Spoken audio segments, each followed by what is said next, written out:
usar os gatilhos mentais. E o livro tem um capítulo a respeito disso, né, que acabamos, é o capítulo 23, aqui, se não me engano, a gente estava lendo hoje, eu, Leandro, capítulo 23, exatamente, que tem o título Gatilhos Mentais para a Venda de Serviços Tributários. Esse capítulo começa na página 143.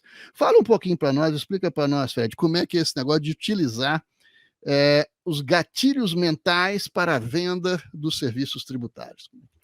Então, você bem falou que a gente tem que tratar o nosso escritório como uma empresa, ser administrado como uma empresa, ter estratégia, ter tudo certinho. Muita gente confunde tratar o escritório como empresa de adotar medidas antiéticas ou de sair vendendo crédito de qualquer jeito ou de praticar qualquer tipo de advocacia. Não, não é isso, né? A gente está sempre falando que a advocacia tem que ser exercida com ética, com prudência, mas de uma maneira profissional. Você, obviamente, dentro dos seus limites, você pode fazer o seu marketing, sim, né? Hoje em dia, tudo se modernizou bastante. Você pode fazer uma administração moderna, com processos definidos, com tecnologia aplicada, e existe cada coisa maravilhosa para o direito em termos de tecnologia aí. E as pessoas, obviamente, nesse processo, começaram a entender que não basta só saber teoria, né? Eu posso ser um excelente profissional atrás da minha escrivaninha, mas como o Paulo falou, não basta eu ficar ali atrás da minha escrivaninha esperando o cliente cair do céu. Eu preciso desenvolver algumas técnicas e algum conhecimento para eu saber me posicionar no mercado, né? Para eu saber, para que as pessoas me conheçam, para que as pessoas saibam do que eu sou capaz. Não adianta só eu ser capaz, eu tenho que passar esse conhecimento para o mercado, para que eles me reconheçam como alguém capaz de resolver o problema deles, né?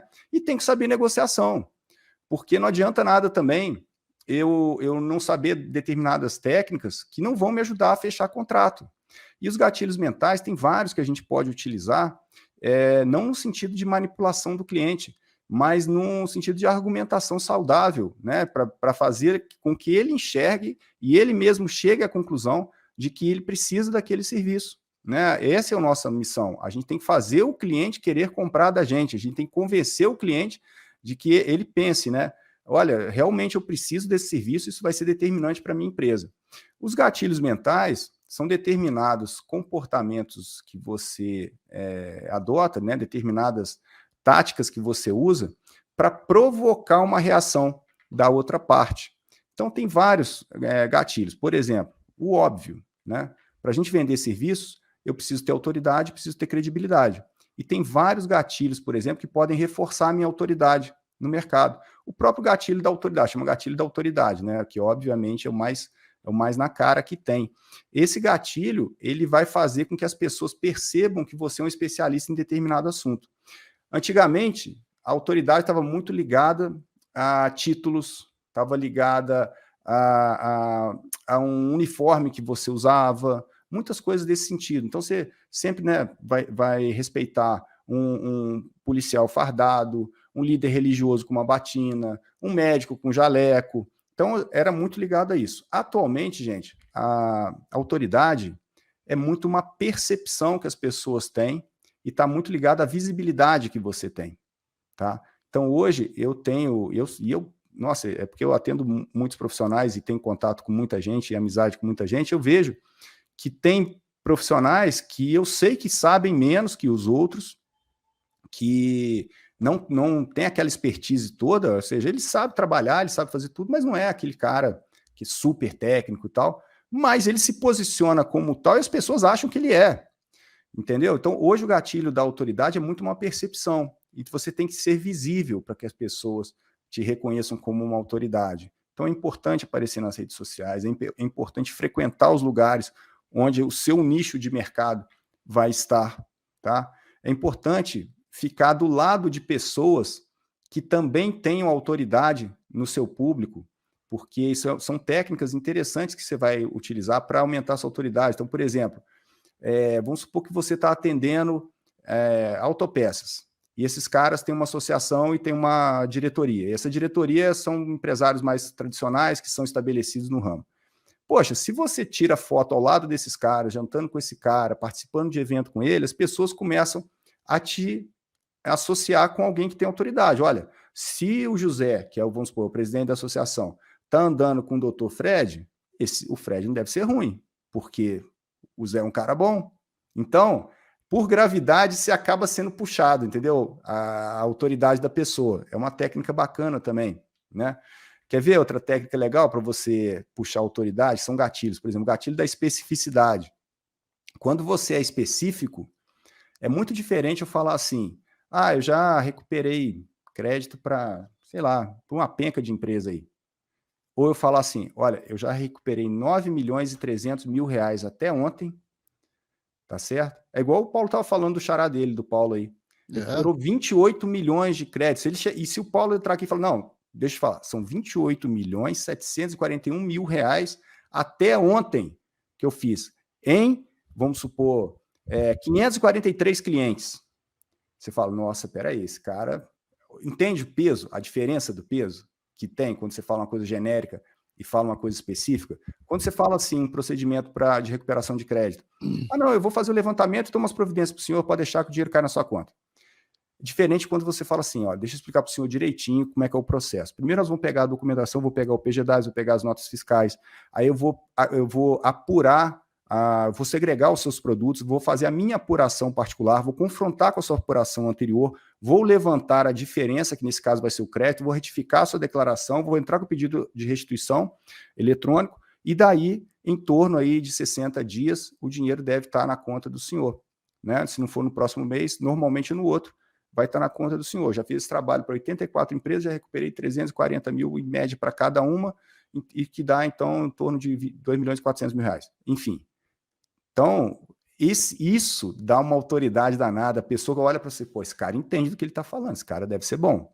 Então, a autoridade tem várias coisas que você pode puxar. A gente tem, por exemplo, gatilhos, por exemplo, você vai negociar. E veja que são gatilhos, às vezes, comportamentais, tá, gente? Não estou falando de manipulação, de ficar tentando ser vendedor né, aquela imagem de vendedor, não é isso. Por exemplo, gatilho da identidade. É muito importante você se posicionar. O Paulo acabou de falar assim, falar a linguagem que o empresário quer ouvir. Não adianta, por exemplo, eu chegar vamos supor que eu consegui uma reunião numa empresa multinacional alemã, que é formal, que tem processos e tal, e vou sentar numa mesa com 15 pessoas. Controle, diretor financeiro, pessoal do jurídico, o pessoal da contabilidade, vai estar todo mundo lá de terninho, formal e tal. Aí eu chego de camiseta lá.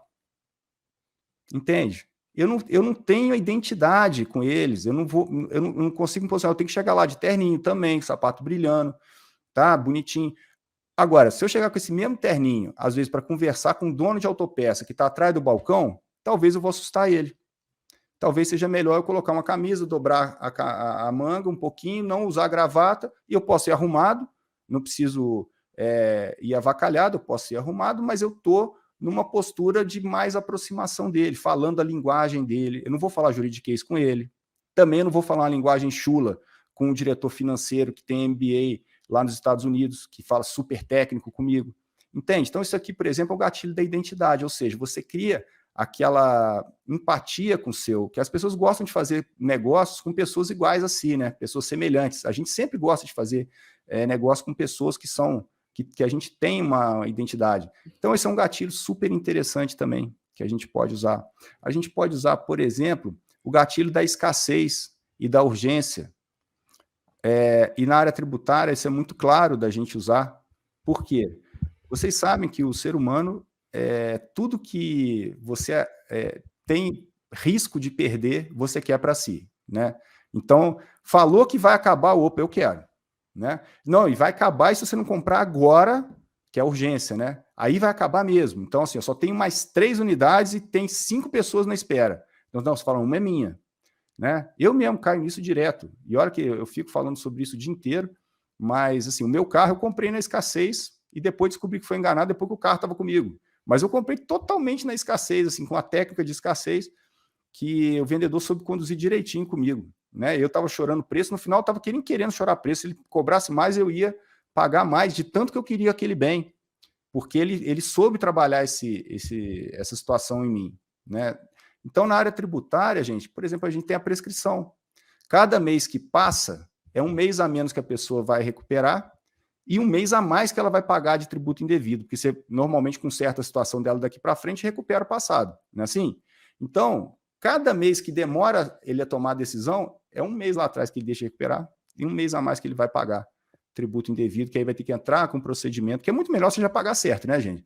Do que você ter que pagar errado para depois fazer um procedimento para tentar restituir, né?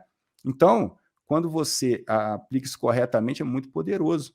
Quando você fala para o empresário, olha, eu fiz um levantamento, o senhor está pagando em torno de R$5 mil a mais por mês. Hoje nós estamos no dia 29.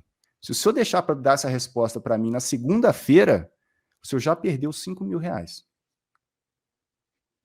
Entende? Nós estamos falando disso. Tem R$5 mil na mesa, porque o senhor não vai me dar a resposta na sexta, vai me dar na segunda, que aí já nós vamos estar no mês de julho. O mês de julho lá atrás você já perdeu.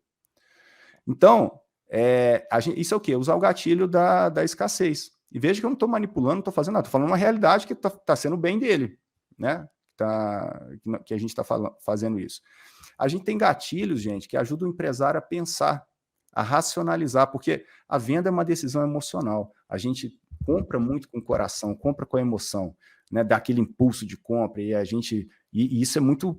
E isso a gente não pode perder, né? O impulso da compra.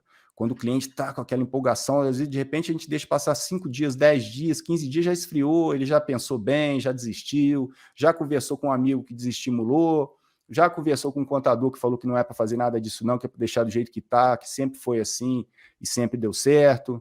Então, assim, existe aquele momento, aquela emoção da compra. Mas a gente tem sempre a necessidade de ter um conforto mental de racionalizar as nossas decisões.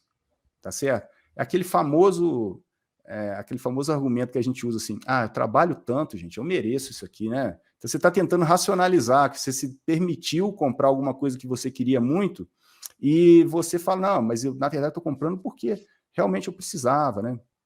Então tem uns gatilhos que são ótimos para você fazer o cliente, ajudar o cliente a racionalizar, depois que você percebeu que você vendeu a ideia, está precisando dele pegar a caneta e assinar.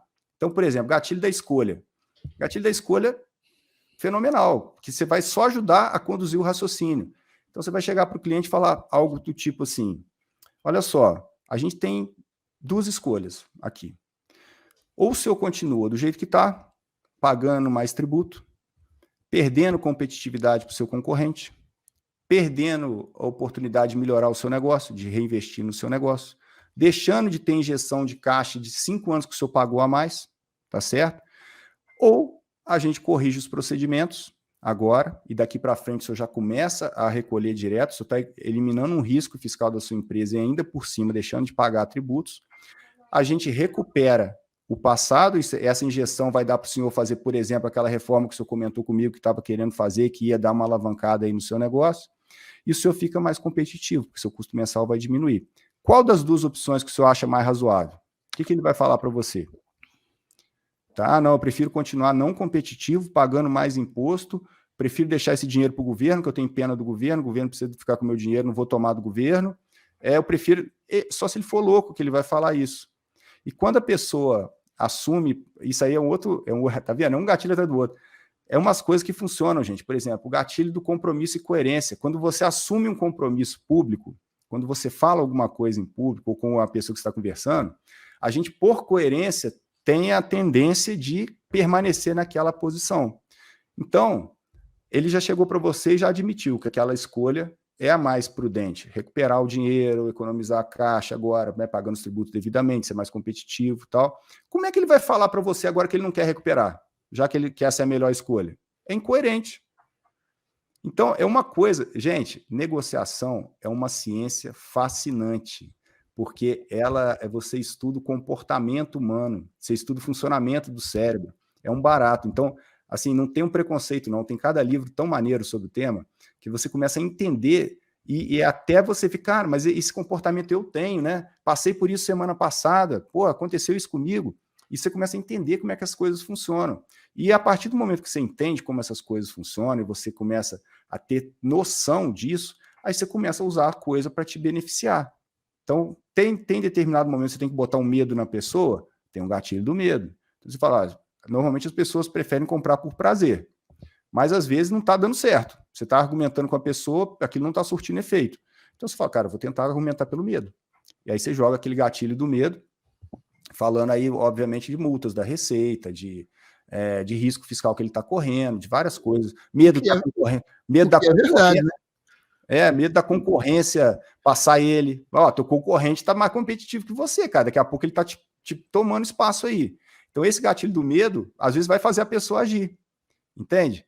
Então, é por isso que esse segundo elemento eu acho muito importante. A gente estudar negociação com paixão, sabendo que é bacana, entendeu? E o advogado, gente, já estuda isso, né, cara? Porque a gente mexe com a argumentação o dia inteiro, né? A gente trabalha com a palavra. Essa é a nossa matéria-prima e é o que a gente gosta de fazer, argumentar, só que a gente não precisa argumentar só tecnicamente, né? A parte negocial é ótima, inclusive para a atuação profissional nossa, porque isso não é só para vender, não. Isso é para fazer um acordo, isso é para negociar uma coisa para o nosso cliente. Então, assim, acaba que é uma soft skill, né, uma habilidade que, se você desenvolver, você vai, assim, se diferenciar demais no mercado. Então, essa aí é o nosso segundo elemento, Paulão.